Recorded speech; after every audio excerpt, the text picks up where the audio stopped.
মাওলানা রইসুদ্দিন রহমতুল্লাহ এই হত্যাকাণ্ড জড়িত সরকার সক্রিয়ভাবে জড়িত বলে আমরা মনে করি।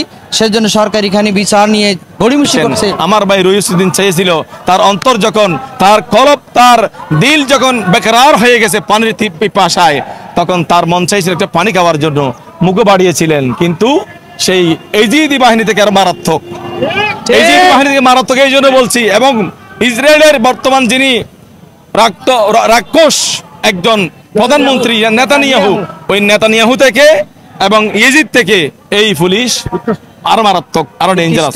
সুতরাং সরকার দেশ থেকে পলায়ন করার পরে আমাদেরকে একটা ট্যাগ লাগিয়েছেন বাতালেরা, আমরা নাকি আওয়ামী লীগের দালাল। আপনাদের লজ্জা থাকা দরকার। আপনারা তো বিএনপির সাথে আপনারা একত্র পোষণ করে রাজনীতিতে গিয়েছেন। আমি মনে করি যে সমস্ত লোকগুলো আমাদেরকে আওয়ামী লীগের ট্যাগ লাগায়, আমি বলি আপনারা মুনাফিক।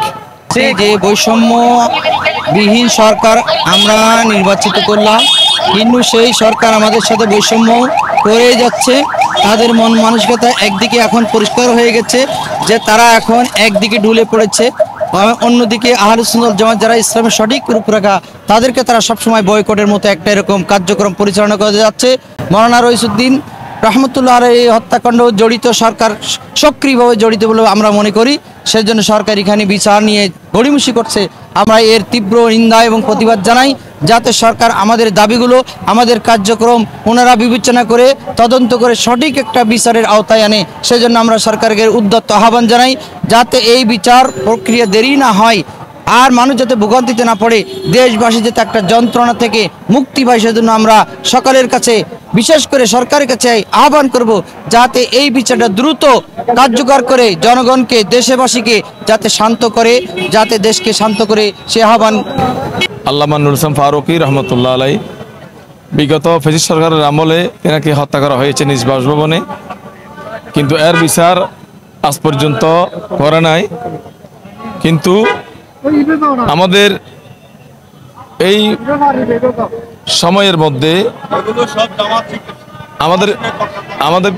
আমাদেরকে ফ্যাসিস্ট সরকার দেশ থেকে পলায়ন করার পরে আমাদেরকে একটা ট্যাগ লাগিয়েছেন বাতালেরা, আমরা নাকি আওয়ামী লীগের দালাল বা ভিকটিম। আমি তাদের উদ্দেশ্যে বলবো, যদি আপনারা আমাদেরকে আওয়ামী লীগের দালাল সাব্যস্ত করেন, আপনাদেরকে এই লজ্জাটুকু থাকার দরকার ছিল। কিন্তু আমরা কোনো দলের সাথে কখনো আপোষ করি নাই, আমরা সম্পৃক্ত ছিলাম না কোনো সময়। আমরা কোনো দলের সাথে একত্রতা পোষণ করে রাজনীতির দল মধ্যে আমরা যাই না। আমরা নিজের একক দল হিসেবে আমরা প্রার্থীতে দিয়েছি, আমরা নির্বাচন করেছি। কিন্তু আপনারা যারা আমাদেরকে আওয়ামী লীগের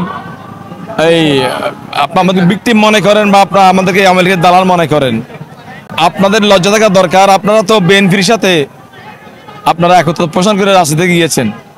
আপনাদের একটা দোষ যার ভিতরে আছে, সেই ব্যক্তি আরেকজনের দোষ কেমনি খোঁজে?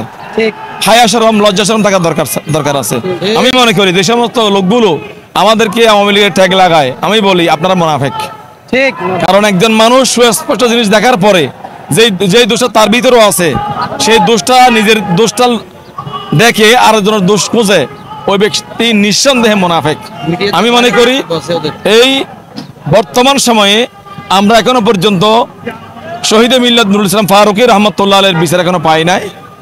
এর মধ্যে আমাদের আরেকজন ভাই ঢাকা মহানগরের দক্ষিণের বাংলাদেশ ইসলামী ছাত্র সেনার সাবেক সভাপতি শহীদ মোহাম্মদ রইসুদ্দিন রহমতুল্লাহ আলাইহি, তিনাকে বিনা কারণে নির্মমভাবে ট্যাগ লাগিয়ে, বলৎকারের ট্যাগ লাগিয়ে তিনাকে নির্মমভাবে হত্যা করা হয়েছে। সেই হত্যার পিছনে সব চাইতে যারা বেশি দায়ী তারা হচ্ছে প্রশাসন।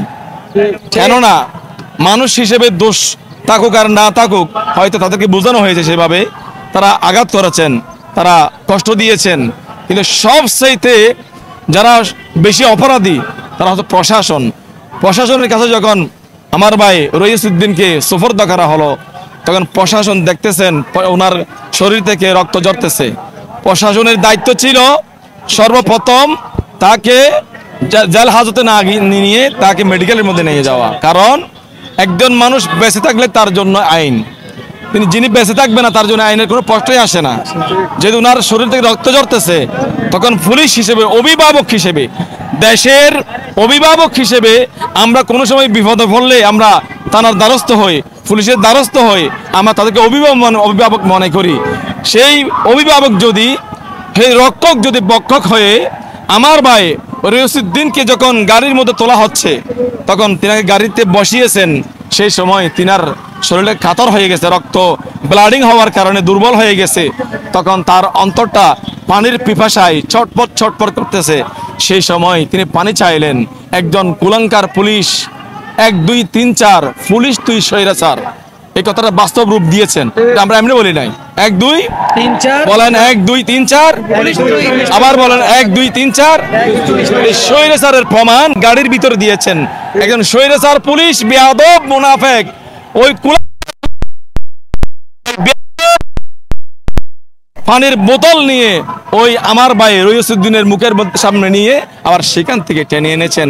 আমার ভাই রইসুদ্দিন চেয়েছিল, তার অন্তর যখন, তার কলব, তার দিল যখন বেকরার হয়ে গেছে পানির পিপাসায়, তখন তার মন চাইছিল একটা পানি খাওয়ার জন্য, মুখে বাড়িয়েছিলেন। কিন্তু সেই ইজিদি বাহিনী থেকে আরো মারাত্মক, ইজিদি বাহিনী থেকে মারাত্মক এই জন্য বলছি। এবং ইসরায়েলের বর্তমান যিনি রাক্ষস একজন প্রধানমন্ত্রী নেতানিয়াহু, ওই নেতানিয়াহু থেকে এবং ইজিদ থেকে এই পুলিশ আরো মারাত্মক, আরো ডেঞ্জারাস। সুতরাং এই পুলিশ পানি দেয় নাই। 1 নম্বর অপরাধ, বিনা তদন্তে ওনাকে গ্রেফতার করেছেন। 2 নম্বর অপরাধ, তাকে পানি চেয়েছেন, পানি দেওয়ার বাহানা করে পানি নিয়ে নিয়েছেন। 3 নম্বর অপরাধ, ওনাকে মেডিকেলে নেয় নাই।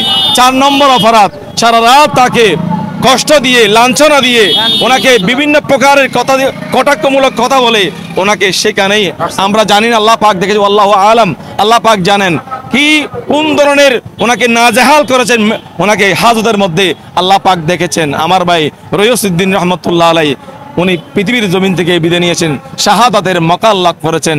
ইন্না লিল্লাহি ওয়া ইন্না ইলাইহি রাজিউন। আজকে আল্লামা নুরুল ইসলাম ফারুকী রহমতুল্লাহ আলাইহির রক্তের বদল আমরা নিতে পারি নাই। আল্লামা হযরতে শহীদ রইসুদ্দিন রহমতুল্লাহ আলাইহির প্রত্যেকটি রক্তের বদলায় আমাদের জামিয়া আহমদিয়া সুন্নিয়ার আমাদের ওস্তাদ আল্লামা সুলাইমান আনসারী মাদ্দাজিল্লুহুল আলী 3 দিন আগে একটা বহারিতে বলেছেন, রক্ত ছাড়া সুন্নিয়ত জীবিত হবে না। যেমনি ভাবে সেই শিক্ষা দিয়েছেন ইমামে আলী মকাম।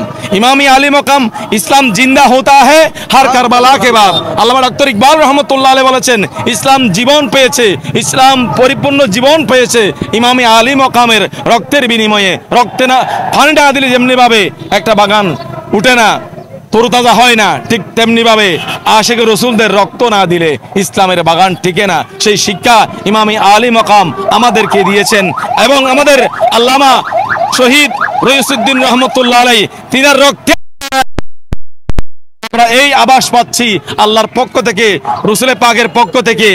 আল্লামা রইসুদ্দিন রহমতুল্লাহ আলাইহির রক্তের বিনিময়ে, আল্লামা নুরুল ইসলাম ফারুকী রহমতুল্লাহ আলাইহির রক্তের বিনিময়ে ইনশাআল্লাহ আমাদের সুন্নি জগৎ ইনশাআল্লাহ আজকে লোকে লোকারণ্য। আমাদের একসময় আমরা কর্মী খুঁজতাম, আজকে খোদা কি কসম, আজকে কর্মীরা বলে, হুজুর কখন আপনারা আমাদেরকে ডাক দিবেন আন্দোলনের মধ্যে? আপনারা মিছিল করেন, ডাক দেন, স্ট্রাইক দেন, হরতাল দেন, যেখানে ডাক দিবেন সেখানে আমরা যাওয়ার জন্য প্রস্তুত। আজকে প্রাউড ফিল করতেছি, আজকে অন্তর খুশি হয়ে গেছে। আমরা সুন্নিয়তের মাঠে ময়দানে আমাদের জীবনের সর্বোচ্চ একেবারে সর্বনিম্ন রক্ত কণা পর্যন্ত ইনশাআল্লাহুল আজিজ আমরা রক্ত দেওয়ার জন্য সুন্নিয়তের ময়দানে প্রস্তুত ইনশাআল্লাহ। আগামীকাল এই ঢাকা মাস টু গাজীপুর এবং এর পরের দিন সারা বাংলাদেশে প্রত্যেকটি জেলা উপজেলায় ইনশাআল্লাহ প্রতিরোধ হবে, প্রত্যেকটি রাস্তা ব্লক হবে, সকলকে সেই অবরোধের মধ্যে অংশগ্রহণ করার। এবং আগামীকাল গাজীপুরে লং মার্চ টু গাজীপুর, সেই গাজীপুরে সকলকে যাওয়ার জন্য, সেখানে আমরা জানান দেওয়ার জন্য সারা পৃথিবীর মানুষদেরকে এই মেসেজ আমরা দেব যে সারা বাংলাদেশের সুন্নিয়ত আজকে একটা প্ল্যাটফর্মে, এই জানান দেওয়ার জন্য সকলকে এই প্রোগ্রামের মধ্যে যাওয়ার এবং সব সময় আমাদের প্রত্যেকের কর্মসূচির মধ্যে আপনাদেরকে অংশগ্রহণ করার উদাত্ত আহ্বান জানিয়ে শেষ করলাম। আসসালামু আলাইকুম।